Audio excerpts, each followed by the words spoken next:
মহারাজ, একটা ভিক্ষা আছে। ভিক্ষার জন্য কৃষ্ণনগরের রাস্তাই সবচেয়ে উপযুক্ত জায়গা গোপাল, তুমি বরং সেখানেই যাও। আহ মন্ত্রী, মন্ত্রী মশাই ঠিকই বলেছেন মহারাজ। যে যার নিজের জায়গা থেকে কথা বলে। কুকুর বলে ভৌ ভৌ, বেড়াল বলে মিউ মিউ, কাক বলে কা কা। মন্ত্রীর ভিক্ষার জায়গা কৃষ্ণনগরের রাস্তা, আর গোপালের ভিক্ষার জায়গা মহারাজ কৃষ্ণচন্দ্রের দুয়ার। বলো কি ভিক্ষা? বাড়িতে পুজো আছে মহারাজ, খরচা অনেক, কিছু ঋণ আবশ্যক। যদি 100 মোহর। ঋণ তোমাকে আমি দিতে পারবো না গোপাল। পুজো উপলক্ষে তোমাকে আমি 100 মোহর দিলাম। মহারাজ, আমিও ঠিক এই কথাটাই বলতে যাচ্ছিলাম। আমরাও তাহলে বাড়িতে পুজো করব। পুজোর জন্য আমাদের অনেক খরচ, তাই যদি। অবশ্যই অবশ্যই, কত ঋণের প্রয়োজন খাজাঞ্চির কাছ থেকে নিয়ে নিও, সুদটা আমি মাফ করে দিলাম। মহারাজ, গোপালকে দান আর আমাদের ঋণ? হ্যাঁ, কারণ তোমরা নিজেরা খাবে, কিন্তু গোপাল অন্যদের খাওয়াবে। গোপালের মতো মানুষের সঙ্গে থাকাই হলো রাজধর্ম। কিন্তু তাছাড়াও তোমরা হলে 80 যাই বেতন পাই দলের লোক। গত 1 বছরে তোমার কোন মন্ত্রণা দেশের কাজে এসেছে? পণ্ডিত কোনো নতুন তত্ত্ব শুনিয়েছে? জ্যোতিষী কোনো অমোঘ ভবিষ্যৎবাণী করেছে? আর বৈদ্য 3 বছর ধরে আমার হাঁটুর ব্যথা সারাতে পারেনি। কিন্তু গোপাল, গোপালের ভাঁড়ে হাস্যরসের কখনো অভাব হয়নি। মনে আছে? আছে। কিন্তু করার তো কিছু নেই। আছে। কিছু ভেবেছো নাকি পণ্ডিত? তোমাদের মনে আছে মহারাজ মোহর দেওয়ার পর গোপাল সেদিন বলেছিল, কি গোপাল, খুশি তো? মহারাজ, আপনি আমাকে 1 মুঠো ধুলো দিলেও আমি খুশি। সেই ধুলো মুঠোই আমি সোনা মুঠো করে ফেলবো। মনে নেই আবার? একটু ঝেড়ে কাশো তো দেখি পণ্ডিত, কি ভেবেছো? যা হবে দেখতেই পাবে।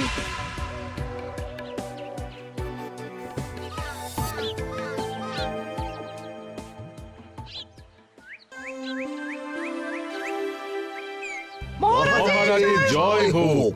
মহারাজের জয় হোক। ওরে বাবা, এই যে সকাল সকাল চান করে ঠান্ডা লেগে গেল মনে হচ্ছে। মহারাজ, ওই কবি গান উপলক্ষে গত মাসটা আমি কৃষ্ণনগরের কোণে কোণে ঘুরে বেরিয়েছি। প্রজাদের মধ্যে একটা অসন্তোষ আমি লক্ষ্য করেছি মহারাজ। অসন্তোষ? আমি তো জানতাম আমার শাসনে প্রজারা সুখে আছে। সুখে তারা ভাসছে মহারাজ, কিন্তু একটাই অসুখ, তারা মহারাজের দর্শন পায় না। তারা মহারাজের পদধূলির জন্য আকুল হয়ে আছে, মহারাজের দর্শন পাওয়ার জন্য চাতকের মতো অপেক্ষা করছে। চিত্রকরকে দিয়ে চিত্র অঙ্কন করিয়ে বিলি করে দিলেই হলো।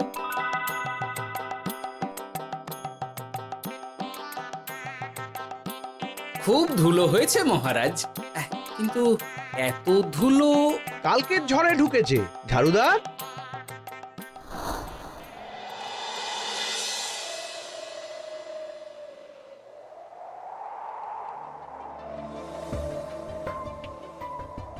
এই সুযোগ, রাজসভা ফাঁকা, এমন ঝড় যে পেয়াদারাও বাইরে নেই। কাজটা সেরে ফেল, বুঝলি? কিরে, কাজটা কর।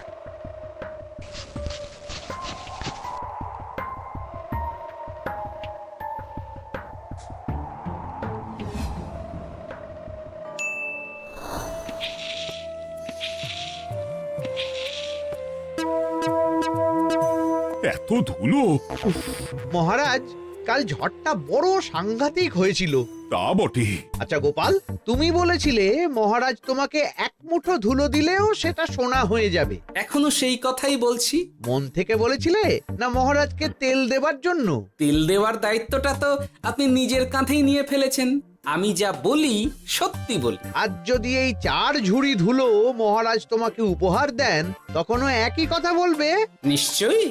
মহারাজ, গোপালকে এই 4 ঝুড়ি ধুলো দেওয়ার হুকুম হোক। কি গোপাল, আমি তোমাকে যদি এই ধুলোর ঝুড়িগুলো দিই, তা থেকে সোনা আসবে নাকি? আসবে মহারাজ, মোহরের বস্তা আসবে। যদি না আসে আপনি বলুন। তোমাকে কৃষ্ণনগর ছেড়ে চলে যেতে হবে। রাজি? আর যদি আমি পারি তাহলে আপনাকে এই মন্ত্রীর চাকরি ছেড়ে দিতে হবে। কি রাজি? কি মন্ত্রী রাজি? রাজি। গোপাল, রাজি মহারাজ। আচ্ছা, আর কেউ মন্ত্রীর পক্ষে বাজি ধরেছেন নাকি? হ্যাঁ, আমি আমি আমি ও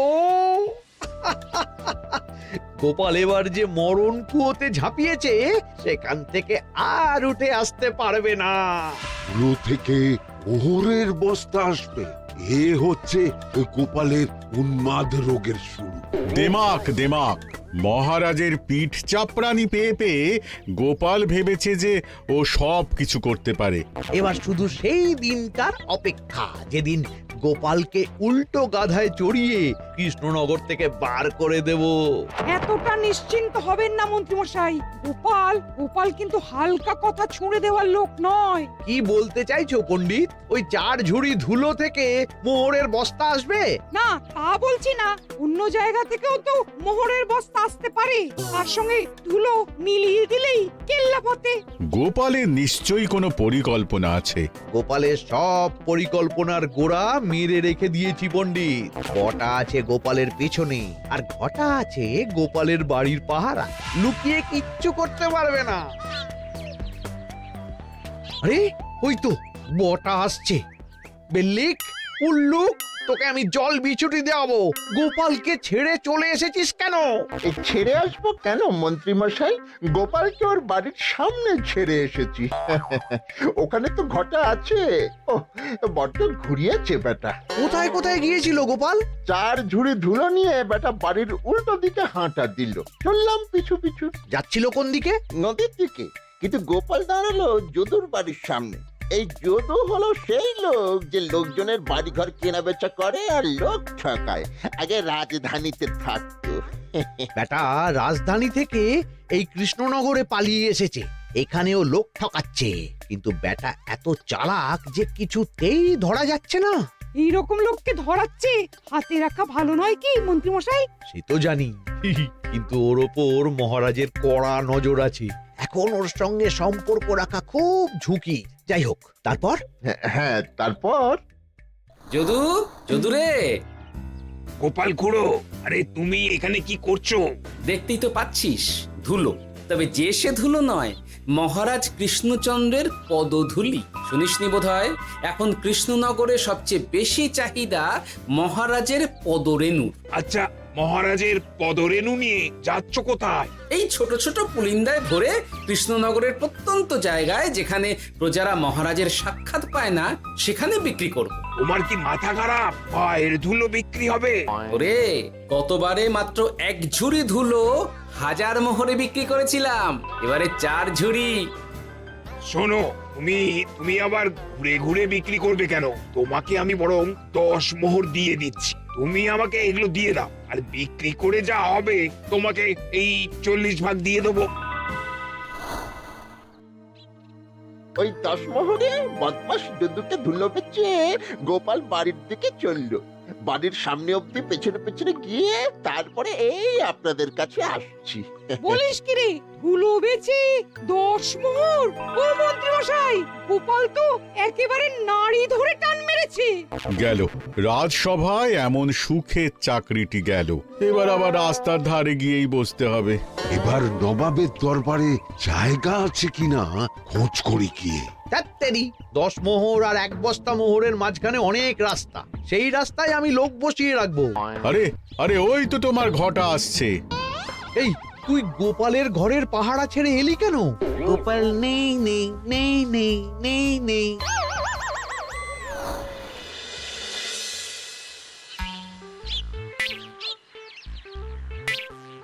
আরে, ভয় পেলি নাকি?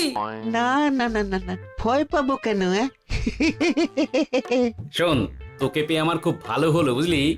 তোকে আমার একটা কাজ করতে হবে। বলো বলো। আসলে বুঝলি, আমার না গিন্নিকে নিয়ে তার বাপের বাড়ি যাওয়ার কথা ছিল, কিন্তু হঠাৎ বিশেষ কাজে আমাকে খামবাজে চলে যেতে হচ্ছে। এখন আমি গিয়ে গিন্নিকে বললে বুঝতেই পারছিস কুরুক্ষেত্র হয়ে যাবে একেবারে। তাই আমি কাউকে খুঁজছিলাম যে আমার বাইরে যাওয়ার খবরটা আমার গিন্নিকে গিয়ে দেবে। তুই পারবি বাবা ঘটা? ওরে বাবা, আরে আরে আরে, ভয় পাস না, তোকে গিয়ে মুখে কিছু বলতে হবে না। এই নে এই নে, এই চিঠিটা আমার বউকে দিবি।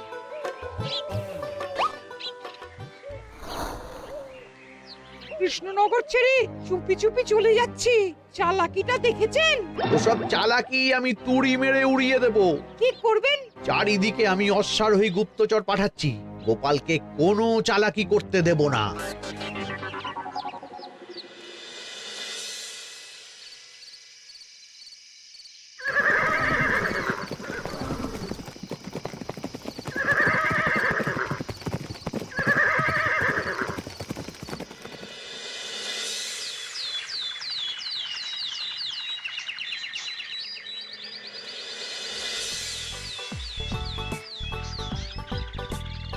অং বং পিং পং। হ্যাঁ, ওরে বাপ রে, এ আবার কি বলে? মানে বুঝিতে পারিলে না? অং বং পিং পং অর্থাৎ আইসো আমার নিকট বিদেশি জাদু শরবত আছে। ইহাতে তৃষ্ণা নিবারিত হয়, শক্তি বৃদ্ধি হয়, ঘুম ভালো হয়, সম্পর্কের উন্নতি হয়, জামা কাপড় ফর্সা হয়, তু শব্দ না করে সকাল সকাল কষ্ট পরিষ্কার হয়, মূল্য মাত্র 1 মোহর। বোঝো, ওইটুকু অং বঙ্গের মধ্যে এত কিছু? ঠিক আছে, তা দাও দেখি। আপাতত টেস্টটা তো মিটু, বাকিগুলো পরে বোঝা যাবে।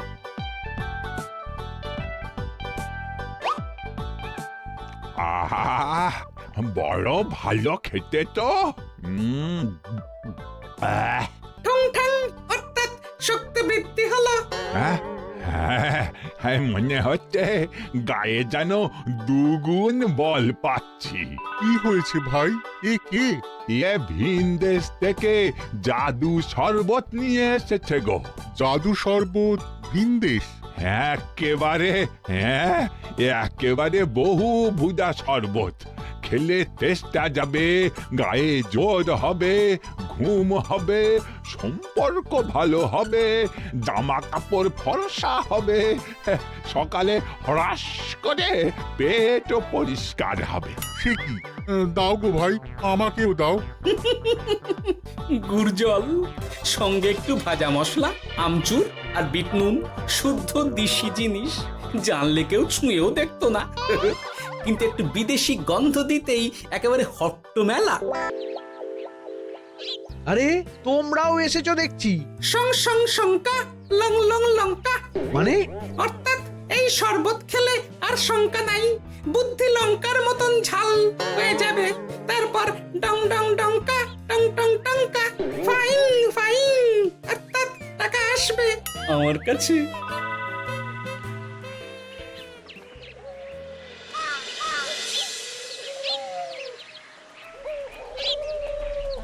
ঝপ ঝপ ঝপাং, ভট ভট ফটাং, অর্থাৎ উহাকে দৌড়িয়েছ কেন? বেটা জোচ্চোর অনেককে ঠকিয়েছে। অনেক দিন থেকে তককে তককে ছিলাম। এবার এই ধুলো নিয়ে মহারাজের পায়ের ধুলো বলে বিক্রি করছিল। একটা বেনামি চিঠিতে খবর পেয়ে বেটাকে ধরেছি। ব্যাং ব্যাং বিগ ব্যাং, অর্থাৎ বাহ বাহ বাহ বাহ। বেনামি চিঠিটা আমি দিয়েছিলাম বাবু। বাবা যদু, তুমি সেই রাজধানী থেকে কৃষ্ণনগর অবধি মানুষকে অনেক খোল খাইয়েছো। তুমি এতদিন ঘুঘু দেখে এসেছিলে বাবা, এবার গোপাল নামক ফাঁদটা দেখলে। কতবার বলবো, এইসব ধুলো আমি গোপালের কাছ থেকে কিনেছি। যা বলার ওই বিচারের সময় মহারাজকে বলবি। চল চল চল চল চল।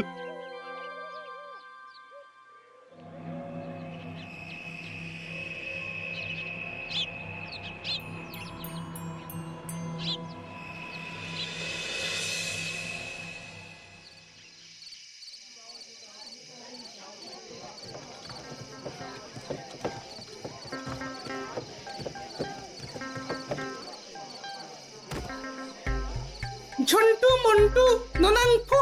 নাও ঠেলা। সাহেব বলে কি ফু দিয়ে দিতে হবে? কি বলছো সাহেব? বুঝতে পারছি না, কোথায় ফু দেব? ঝন্টু মন্টু ননাংফু, অর্থাৎ লবণ আছে? আছে আছে সাহেব আছে। কত লাগবে? ভাণ্ড ভরি আন্ডাকারি, অর্থাৎ যা আছে সব।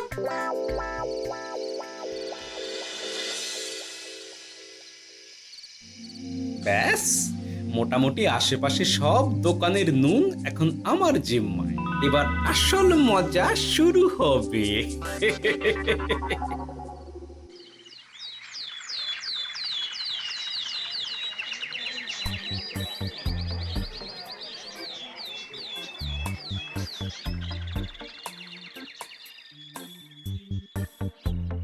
নুন আছে? না হুজুর, গোটা কৃষ্ণনগরেই নুন নেই। ওই দেখো, পুরো রাজসভাই বাজারে জড়ো হয়েছে। শান্তামনা, শান্তু মন্টু, এ আবার কি বলছে রে বাবা? শান্তামনা, শান্তু মন্টু, অর্থাৎ জনগণ শ্রবণ করুন। নান্টু কান্টু, নুন কিনবেন? আন্টু আন্টু, আসুন আসুন। আমার 1 সের নুন লাগবে। শান্তু, অবশ্যই 100 লবণ 10 মোহর। 1 সের 10 মোহর? 10 মোহর লইবেন না লইবেন না? না, নেব না। উত্তম উত্তম, গান্ডে পিণ্ডে ঢিসুম ঢিসুম, অর্থাৎ তাহা হইলে নুনের বদলে গৃহিণীর প্রহার ভক্ষণ করুন। আমাকে 1 সের নুন দিন। আমাকেও আমাকেও। নুন ছাড়া বাড়ি ফিরলে গিন্নি ঘর ছাড়া করবে আমাকে। শুনলাম কৃষ্ণনগর থেকে নুন উধাও। আছে মহারাজ, আছে। কৃষ্ণনগরের সব লবণ আমার নিকটে আছে। 110 মোহর। এত দাম? দাম তো হবেই মহারাজ, লবণ ছাড়া রান্না কেমন হবে ভাবিয়া দেখুন। ঠিকই বলেছ, রাজপাকশালেও তো রান্না বসেনি।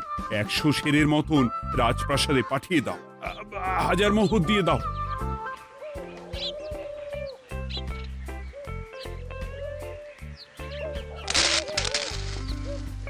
ব্যাস, 1 বস্তা মোহর হয়ে গেছে। গোপাল? হ্যাঁ মহারাজ, গোপাল, যে 4 ঝুড়ি ধুলো থেকে 1 বস্তা মোহর রোজগার করেছে। ইয়া বাত! চলো রাজসভায়, পুরো গল্পটা শুনতে হবে। সকলেই এসো তাহলে রাজসভায়। কিন্তু মহারাজ, যারা বাজি হারলো তাদের তো চাকরি গেছে, তো তারা রাজসভায় যাবে কি করে? ঠিক ঠিক ঠিক বলেছ। আর যারা বাজি হারলো তারা বাদ, বাকিরা চলো। এই সেরেছে, গোপাল তো আবার বাজি মেরে দিল। ও মহারাজ, আমাদের দেখুন। ও মহারাজ, আমাদের দেখুন। ও মহারাজ। হ্যাঁ